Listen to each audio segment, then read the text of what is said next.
Chasseurs de bonheur, bonjour! Dans ce nouvel épisode de notre fameuse série Chasseurs de bonheur, aujourd'hui le bouddhisme, toujours accompagné de notre animal fétiche.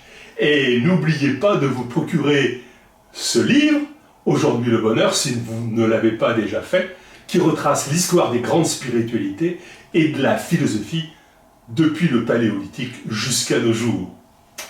Notre héros vagabond va-t-il donc dans cet épisode enfin découvrir la voie du bonheur, comme le prétendent tant d'occidentaux qui s'émerveillent devant le bouddhisme? Le nirvana serait-il l'équivalent du bonheur? Pour le savoir, retrouvons notre vagabond. Vous vous en souvenez, il a quitté la station hindouisme avec l'Orient Express. Et il se dirige donc vers la station bouddhisme qui, dans le livre, se trouve en Chine, à Luyong. Vous le noterez une nouvelle fois, vous qui suivez cette odyssée de l'humanité depuis l'Afrique, nous continuons ainsi à suivre scrupuleusement l'histoire de la spiritualité humaine, car le bouddhisme est en effet né de l'hindouisme. Et la station chinoise Luyong, dans le Henan, est celle où il faut descendre pour aller sur le mont Song jusqu'au temple Shaolin, patrie du zen et du kung-fu. Là où je me suis d'ailleurs moi-même arrêté avant d'écrire ce livre. Dans le train, alors qu'il vient de dépasser Katmandou au Népal et qu'il longe l'Himalaya pour filer vers sa destination, notre vagabond connaît une drôle de sensation. Car figurez-vous que le mystérieux homme en blanc, l'aiguilleur du rail, lui a donné du miel des abeilles géantes de l'Himalaya. C'est un miel récolté par les Népalais sur les hautes falaises de la montagne au risque de leur vie. Or, ce qu'il ne sait pas, et c'est un secret du livre, c'est que c'est un miel censé permettre de trouver, par ses effets hallucinogènes, le mont Méru, une montagne cosmique mythique qui serait située au centre de l'univers pour les hindouistes, qui l'imaginent comme la demeure du dieu créateur Brahma, mais aussi qui serait au centre de l'univers pour l'école bouddhiste du Tibet et du Népal, qui imagine que c'est la demeure de Vajrapani, cet esprit qui agit pour réveiller chacun et ainsi conduire au nirvana, cet esprit qui aurait donné la puissance et l'énergie à tous les Bouddhas. Bref, ce miel symbolise dans le livre le passage de l'hindouisme au bouddhisme. Et notre vagabond s'endort. Il arrive le matin à la station bouddhisme, à Luyong, et sur les quais, il goûte un autre miel, celui du chrysanthème, dont je laisse le secret, car je ne peux tout expliquer dans cette vidéo. Il est alors accosté par un moine bouddhiste qui, après discussion, comprenant que le vagabond cherche le bonheur, lui propose de le suivre jusqu'au temple Shaolin pour l'éclairer. Je donne dans le livre un nom à ce moine, celui de Guifang. Il s'agit en vérité d'une référence cachée au philosophe chinois Guifang Zongmi, qui est né en 780, qui est mort en 841, qui était maître de l'école bouddhiste Shan, une branche du célèbre bouddhiste Mahayana, ce qu'on appelle le grand véhicule, majoritaire dans le bouddhisme. Curieux, notre vagabond le suit. Guifang lui fait visiter d'abord le réfectoire des moines de Shaolin, qui prennent un petit déjeuner végétarien très frugal, car le salut ne viendrait pas du plaisir. Puis, arrivé dans la bibliothèque, Guifang lui prépare du thé vert, servi avec du miel des cauliflowers du Henan, c'est-à-dire du colza. Le secret que je peux révéler ici, c'est que le thé vert symbolise pour ces moines la rigueur de la vie, tandis que le miel des fleurs jaunes symbolise l'adoucissement de la vie, l'espoir de l'éveil, la voie ouverte, offerte pour échapper à la souffrance. Une voie ouverte par le premier Bouddha, qui s'appelle Siddhartha Gautama.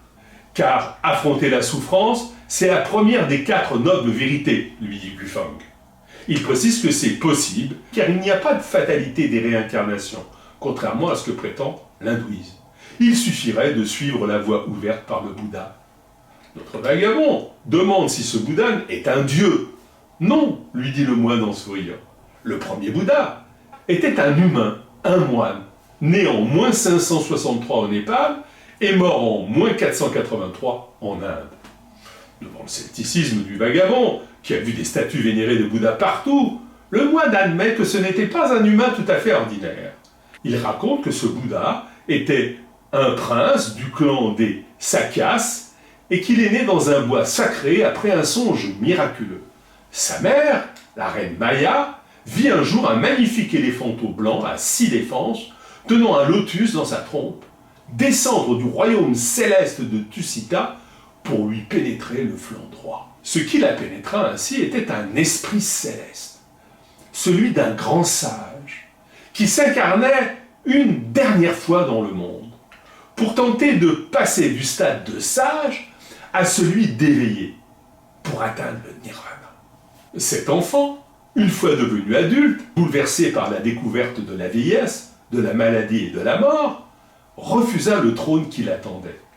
Il le refusa pour adopter une vie de dénuement, celle des sages hindouistes, des sadhus, mais cela pour briser définitivement le cycle des réincarnations. Et c'est à l'âge de 35 ans qu'il serait passé du stade de sage au stade de personne éveillée qui lui fit connaître le nirvana. D'où le nom de Bouddha, car l'éveil se dit bodhi en sanskrit. Grâce à cet éveil, il aurait enseigné ensuite à ses disciples la voie du salut, ce qu'il appelle la voie avec un V majuscule. Dans son fort intérieur, le vagabond se dit que le divin chassé par la porte revient peut-être par la fenêtre.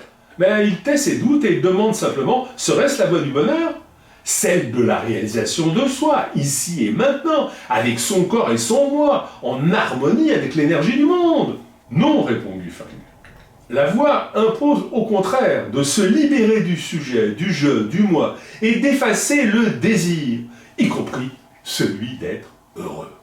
Car, dit-il, toutes les écoles bouddhistes voient dans le désir la source des maux et l'obstacle à l'éveil. Il faut, avant de continuer l'histoire, que je vous signale qu'il existe 3 grandes écoles bouddhistes. Celle du grand véhicule, donc, école présente en Chine, en Corée, au Vietnam.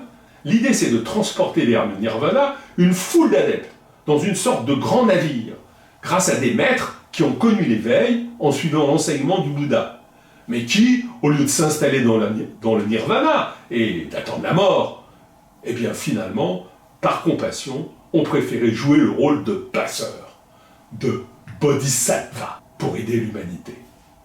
Il existe aussi l'école du véhicule du diamant, le Vajrayana dont on a parlé, présente au Tibet et au Népal, et dont le vagabond a goûté le miel hallucinogène avant de s'endormir. Elle aussi veut conduire le grand nombre au nirvana, mais par un temps record, avec des moyens plus ou moins mystérieux, des gestes sacrés, tantra, vision, bref, par une sorte de ferry rapide. Il existe enfin la voie des anciens, le petit véhicule, le Theravada, qui est présent en Birmanie, en Thaïlande, au Laos, au Cambodge. L'idée est que chacun rame de ses propres forces pour atteindre la rive du nirvana. Chacun pour soi, le nirvana pour tous. Le désir serait donc le mal, demande le vagabond à Guifeng. Oui, dit Guifeng. Le désir émane de l'esprit de la mort, Mara, cet esprit qui avait envoyé ses armées tentatrices contre le Bouddha pour tenter de l'empêcher d'atteindre l'illumination.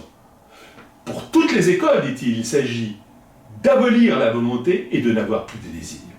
Il s'agit de former une communauté de croyants, la Sangha, pour suivre l'enseignement du Bouddha et accepter la loi universelle de l'ordre cosmique, ce qu'on appelle le Dharma, symbolisé par la roue qui se trouve représentée au-dessus du Bouddha.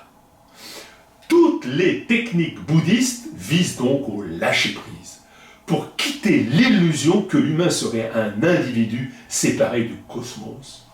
Ainsi, dans certaines écoles bouddhistes, le maître pose sans cesse des questions absurdes auxquelles l'élève finit par ne plus avoir le désir même de répondre. Épuisé, il s'écroule.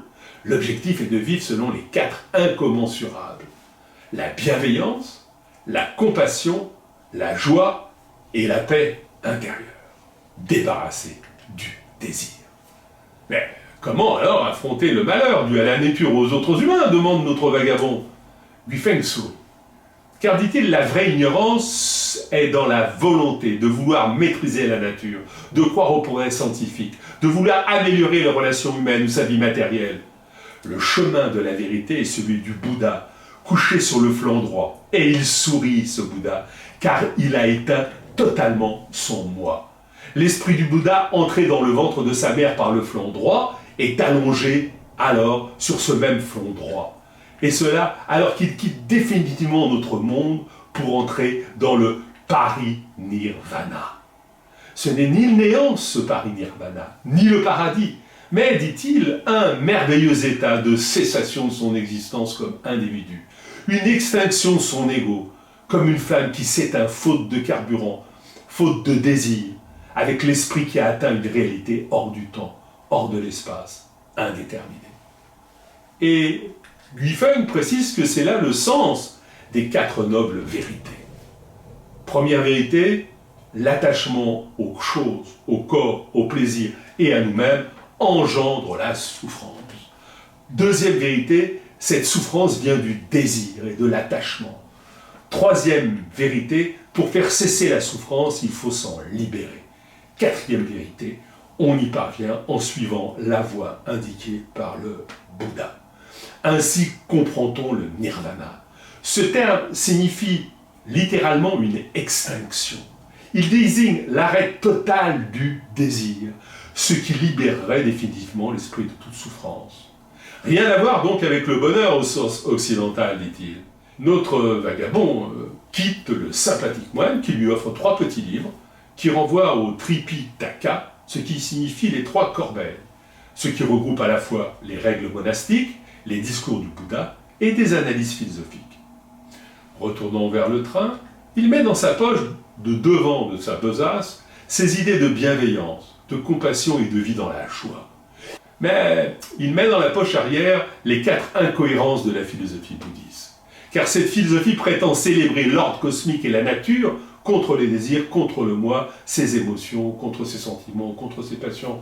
Mais tout être humain naît avec un désir, comme le prouve l'histoire et l'existence humaine. Le bouddhisme veut donc abolir la nature humaine.